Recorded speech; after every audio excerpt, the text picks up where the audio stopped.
નમસ્કાર, ગુજરાત સિક્યોર ન્યૂઝમાં આપનું સ્વાગત છે। હવે જોઈએ આજના સમાચાર। પીસાવાડા તેમજ ભેટાવાડા ખાતે તાલુકા નાયબ મામલતદાર સાહેબશ્રીના અધ્યક્ષસ્થાને પ્રગતિના શાળા પ્રવેશ ઉત્સવ અને કન્યા કેળવણી મહોત્સવ ઉજવાયો।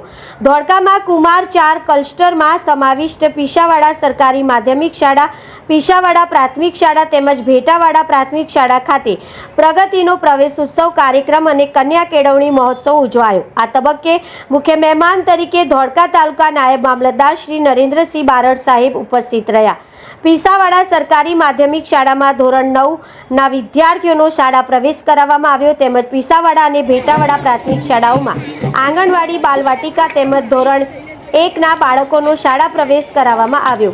ભેટાવાડા ખાતે શાળા છોડી ગયેલ બાળકોનો પુનઃ પ્રવેશ કરાવવામાં આવ્યો। પ્રવેશ પામેલ તમામ બાળકોને એસ્ટ્રલ ફાઉન્ડેશન દ્વારા દફતર કીટ વિતરણ કરવામાં આવી।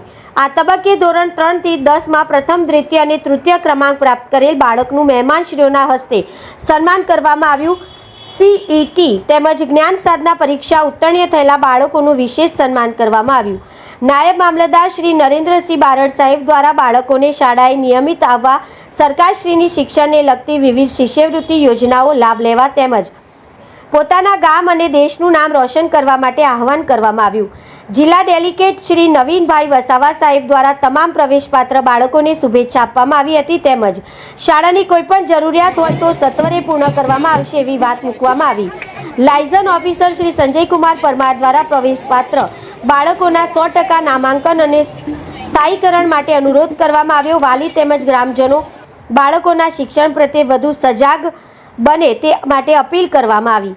આ તબક્કે ગામના સરપંચ શ્રી, તલાટી કમ મંત્રી શ્રી, પંચાયત સભ્ય શ્રી, એસએમસી અને એસએમડીસી ના અધ્યક્ષ અને સભ્યશ્રી, દાતાશ્રી તેમજ વાલીઓ અને વિદ્યાર્થીઓ ખૂબ જ મોટી સંખ્યામાં ઉપસ્થિત રહ્યા। કાર્યક્રમના અંતે એક પેડ માં કે નામ અંતર્ગત વૃક્ષારોપણ કરવામાં આવ્યું। તંત્રી અહેવાલ મહેન્દ્રસિંહ ડાબી, ગુજરાત સિક્યોર ન્યૂઝ, પીસાવાડા।